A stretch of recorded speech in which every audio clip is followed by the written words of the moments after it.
Hello guys, तो आपका स्वागत है मेरे चैनल रिव्यू फ्रॉम हकला में। हम आज बात करेंगे कैन में जो अभी चालू हुई है, जिसका नाम है noble reincarnation born blessed so I'll obtain ultimate power. इसके स्टूडियो का नाम है कॉम टाउन और इसके डायरेक्टर हैं फुकोता मीचियो। इसका भी एपिसोड पहला आया है, जिसका नाम है 13 प्रिंस नोहा अराराट। तो देर न करते हम इसकी स्टोरी पे आते हैं।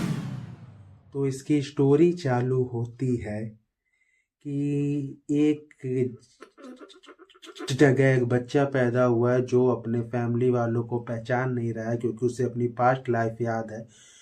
फिर वो देखता है कि उसके फैमिली वाले राजा रानी हैं, और ये देख के उसे वियर्ड फील होता है। शो होता है कि राजा रानी उसे ले आए महल के हॉल में, जहाँ पे लोग उससे पूछते हैं कि इसका आपने नाम क्या रखा है, जहाँ राजा उसका नाम रखता है नोहा, और उसके बारे में पूछता है कि इसके पास कौन सा बेस्ट मैजिक है। तो उसका साथी कहता है इसके पास सबसे बेस्ट मैजिक है वाटर मैजिक। तो कहता है मैं उसको उस क्लैन से जोड़ता हूँ जहाँ ढेर सारे वाटर मैजिक वाले लोग रहते हैं। फिर उन लोग हीरो का स्टेटस देखते हैं, जहाँ शो होता है हीरो का वाटर स्टेटस है SS, जो देख के लोग शॉक होते हैं। फिर सीन चेंज होता है कि हीरो अब 6 साल का हो गया है। वो लोग उसे देख रहे हैं, लोग ये जानते हैं कि वो बहुत ही ठीक व्यक्ति है। और हीरो खाना खा रहा होता है, तभी वहाँ एंट्री हो जाती है एक दूसरे प्रिंस की, जिसका नाम है एल्बर्ट। हीरो जाता है उसे ग्रीट करने के लिए, और हीरो ग्रीट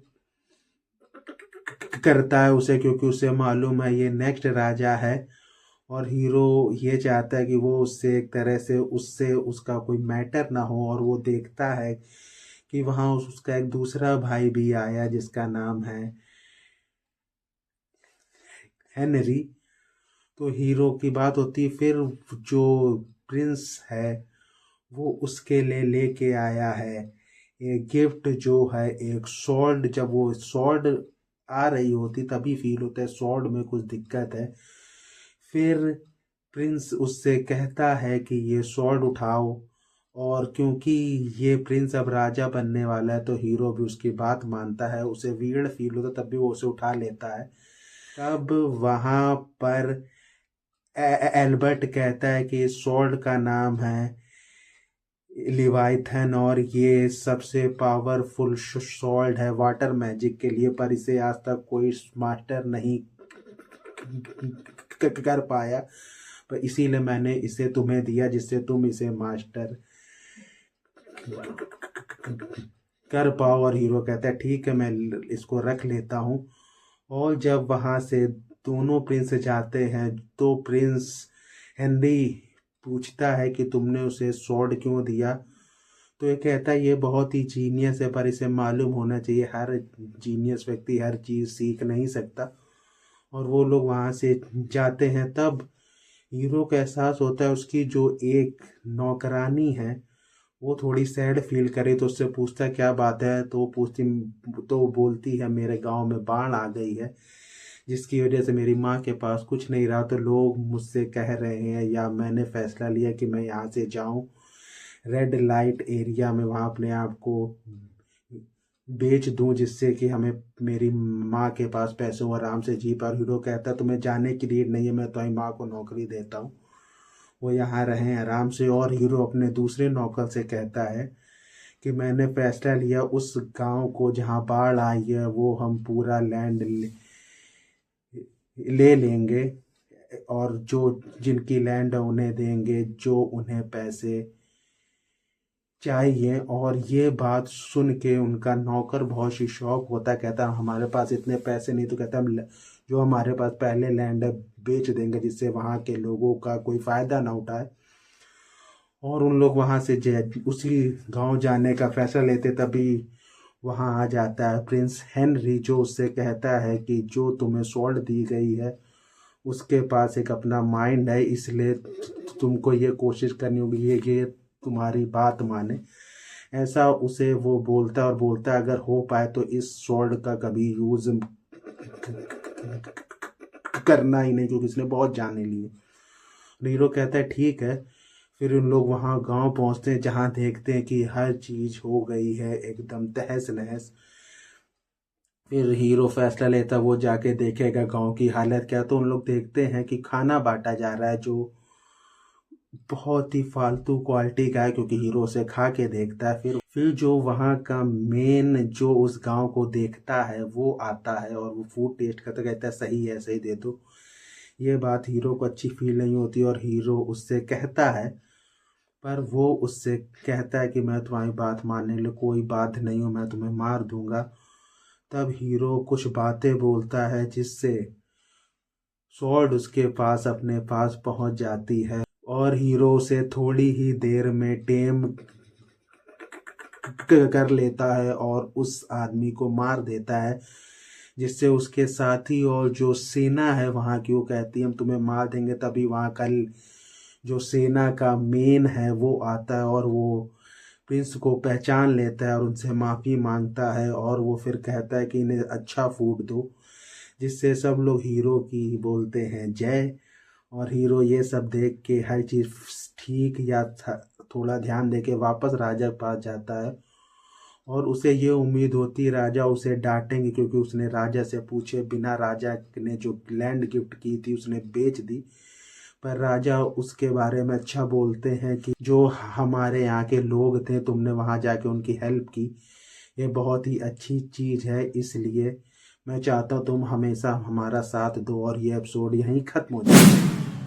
तो हम बात करते हैं इसके रिव्यू की। तो ये जो जब सीरीज चालू हुई, इसका जो क्वालिटी है, जो इन्होंने इसके एनिमेशन की क्वालिटी रखी, ये पहले सीज़न के बावजूद बहुत ही अच्छी है, जो होनी भी चाहिए। क्योंकि इसका कहानी का बेस पहले आपको फील होता है कि ये एक नॉर्मल सीरीज आई है जो हमेशा आती है, जो है रीन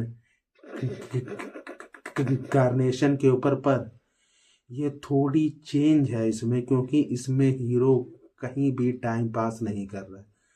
हीरो को जब मालूम होता है वो राजा के यहाँ पैदा हुआ एज ए प्रिंस, तो उसने एक तरह का फैसला ले लिया कि वो लोगों की हेल्प करेगा, जिससे लोग ठीक से रहें। और इसमें हीरो को एकदम सीरियस शो हुआ है, क्योंकि उसे पता है उसके ऊपर एक जिम्मेदारी है। क्योंकि इससे जो मैंने इसके पहले की सीरीजें देखी हैं उसमें ये शो होता है, जब भी हीरो एक पावरफुल प्लेस में होता है रीइंकार्नेशन, तो उसको हमेशा ये फील होता है वो आराम से रहे, वो ज़िंदगी एंजॉय करे, खाए पिए ऐसा। और फिर कुछ अच्छा हो गया तो हो गया, और हमेशा अच्छा हो जाता है क्योंकि वो पावरफुल होता है।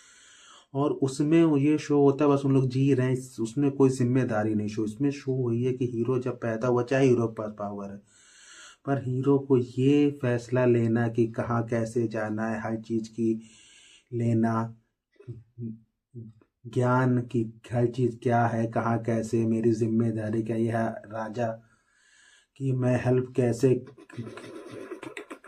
करूं, और अपनी प्रिंस की ड्यूटी कैसे पूरी करूं, ये सब शो हुआ है।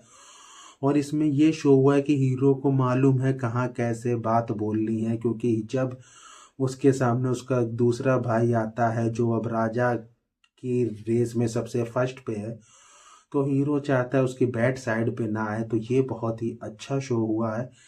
और इसमें शो हुआ है कि हीरो हर चीज़ करने से पहले सोचता है, जिससे लोगों को विश्वास नहीं होता ये सिर्फ है 6 साल का। तो ये जो कहानी इन्होंने शो की है, चाहे कहानी ऐसी आपको फील होगी कि सेम है, पर इसमें जो हीरो पाथ में जा रहा है वो थोड़ा सा डिफरेंट है। क्योंकि इसमें भी हीरो चाहता है सबकी हेल्प हो, सब लोग ठीक से रहे, पर इसमें हीरो जा रहा है बिल्कुल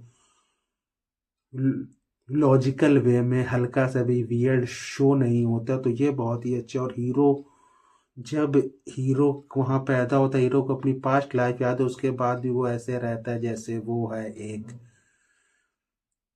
प्रिंस क्योंकि वो ठीक से रहता है, ठीक से बोलता है, जैसे एक राजा के बेटे को लोगों से बोलना चाहिए वैसे ही उसकी बात होती, तो ये बहुत ही अच्छा है।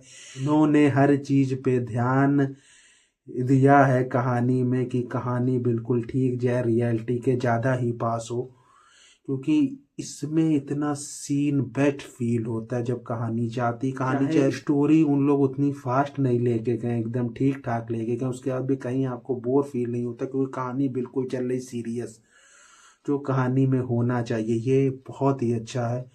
और हीरो अपने छोटे छोटे जो फैसले ले रहा है, और हीरो को मालूम है उससे लोग क्वेश्चन पूछेंगे, हीरो उसके लिए भी अपने आप को हमेशा रखता है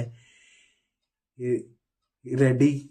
ये बहुत ही ठीक है और इसमें अच्छी चीजें शो हुई हैं। ये पहला एपिसोड देख के लगता है ये कहानी बहुत ही अच्छी होगी, तो ये काफ़ी ठीक है। अगर मैं इस एपिसोड फर्स्ट को रेट दूं 10 में से दूंगा मैं 9, क्योंकि कहानी सेम है। ये कहानी हमें मालूम है कहानी में क्या है, स्टोरी का बेस सेम रखा, पर उसके बाद भी जैसे स्टोरी लेके जा रहे हैं, जैसे इन्होंने कहानी को, सेम कहानी को हल्का सा किया है सीरियस, ये चेंज काफ़ी अच्छा फील होता है।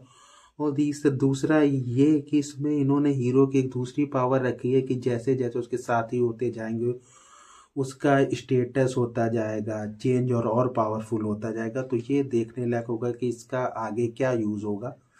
इसलिए मैंने इसे रेट किया है 9। और हम इसी के साथ रिव्यू ख़त्म करते हैं। Bye bye.